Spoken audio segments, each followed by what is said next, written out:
उत्तर प्रदेश में ताबड़तोड़ क्राइम हो रहा है। उत्तर प्रदेश पुलिस इन अपराधों को रोकने में लगभग नाकामयाब साबित होती नजर आ रही है। हम आपको दिखाते हैं कि नोएडा और मथुरा हाईवे पर किस तरीके से आलू के ट्रक के लिए कत्ल कर दिया जाता है और कातिल ट्रक को लेकर फरार हो जाते हैं। जरा आप भी देखिए उत्तर प्रदेश में यह कैसी वारदात।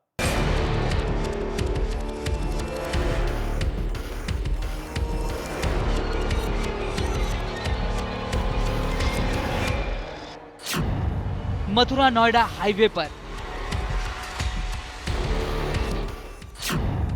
बदमाशों की नजर। महज आलू के लिए दिन दहाड़े कत्ल। लंबी दूरी तय करने के लिए हाईवे का सफर किसे रास नहीं आता, लेकिन ये हाईवे भी अब महफूज नहीं रह गए। सफर को आसान बनाने वाले ये हाईवे जिंदगी के सफर को खत्म भी कर सकते हैं। मथुरा के रहने वाले मृतक निजामुद्दीन के साथ जो कुछ हुआ वो हाईवे पर मंडराने वाले बदमाशों के खतरे को बयां कर रहा है। मथुरा से ग्रेटर नोएडा अपना आलू से भरा ट्रक लेकर आ रहे निजामुद्दीन पर बदमाशों की नजर पड़ गई और बदमाशों ने आलू के लिए कर दिया निजामुद्दीन का कत्ल। मथुरा से भंगेल आलू लाते हैं, इन्हें बदमाशों ने पकड़ ली गाड़ी और इनके जो गोली मार दी, गाड़ी इनकी छीन के ले गई। मथुरा का रहने वाला निजामुद्दीन आलू से भरा ट्रक लेकर आलू बेचने के इरादे से ग्रेटर नोएडा मंडी जा रहा था।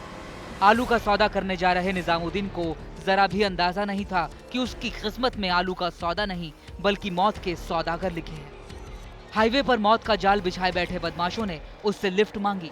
उनके खौफनाक इरादों से अनजान निजामुद्दीन ने बदमाशों को अपने ट्रक में बिठा लिया।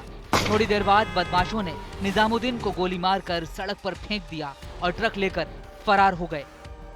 आलू के ट्रक लेके कल शाम को मथुरा से चले थे। ये खुद ही उसके ट्रक के मालिक हैं और इनको बंगेल गौतम बुद्ध नगर आना था और आज सुबह तो घायल अवस्था में मिले तो वहाँ की लोकल पुलिस इनको पहले बिलासपुर हॉस्पिटल लेके आई जो कि तनकोर में पड़ता है। वहाँ से उनको यहाँ पे रेफर किया गया।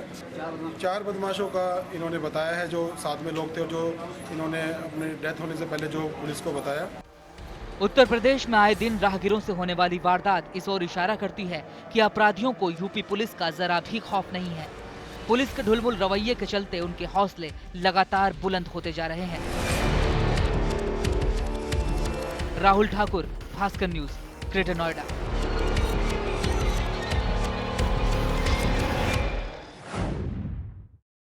पश्चिम उत्तर प्रदेश के मेरठ में एक 12वीं क्लास में पढ़ने वाली लड़की की रहस्यमय तरीके से मौत हो गई। हालांकि परिवार वालों का आरोप यह है कि पड़ोसी ने उनकी लड़की का कत्ल किया है। किस मकसद से किया है, फिलहाल इन तमाम पहलुओं पर पुलिस जांच पड़ताल कर रही है। मामला अभी तक सामने नहीं आया है।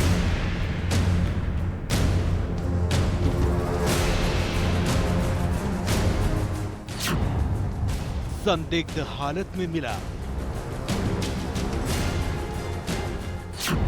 छात्रा का शव। हत्या और आत्महत्या के बीच उलझा मामला। क्या है इस संदिग्ध मौत का राज? मेरठ के इंचौली इलाके में 12वीं में पढ़ने वाली एक छात्रा का शव संदिग्ध हालत में बरामद हुआ है। जिस वक्त लड़की की मौत हुई, घर में कोई दूसरा शख्स मौजूद नहीं था। शव के पास से एक सुसाइड नोट भी बरामद हुआ है, जिसमें लड़की ने पड़ोस के एक परिवार को खुदकुशी के लिए जिम्मेदार बताया है।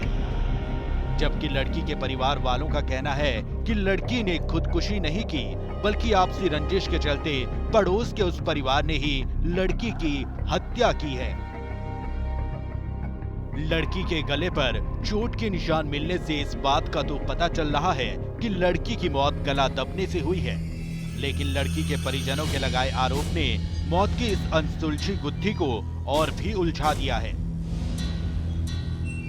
दरअसल मृतका के भाई ने पड़ोस में रहने वाली एक लड़की से उसके परिवार की मर्जी के खिलाफ शादी की थी, जिसके बाद से दोनों परिवारों में रंजिश चल रही थी। इसी मामले में पड़ोस की लड़की से शादी करने वाला मृतका का भाई जेल में था, जबकि मृतका ने पड़ोस के इस परिवार पर उससे छेड़खानी की पुलिस से शिकायत भी की थी, जिस पर पुलिस ने ढुलमुल रवैया अपनाया। वारदात के वक्त भी मृतका के घर वाले पुलिस में एफआईआर करवाने गए हुए थे। परिजनों का आरोप है उसी वक्त लड़की को घर में अकेला देख पड़ोसी परिवार ने लड़की की हत्या कर दी। उन्होंने कह रहा पापा मुझे ये लड़के छेड़ते हैं। लड़के नाम एक जीतू के यार दोस्त 3-4 जने उसको छेड़ते थे। उनको ले जाके उनने घर में घुस गए, लड़के को मारा, मेरी घरवाली को मारा और 10-12 जने अंदर घर में घुस गए इस लड़की को मारने के लिए। आपकी लड़की? हाँ, ये तो हमारी घरवाली घबरा के थाने चली गई। जब मैं लौट के आया मैंने देखा तो मेरी लड़की पड़ी थी बाहर अंदर कमरे में, उसको कोई नहीं। पुलिस एक और तो मृतका के पिता की तहरीर को आधार मानकर जांच कर रही है, वहीं दूसरी ओर लड़की के पास से मिले सुसाइड नोट के बाद खुदकुशी के पहलू को भी ध्यान में रख रही है।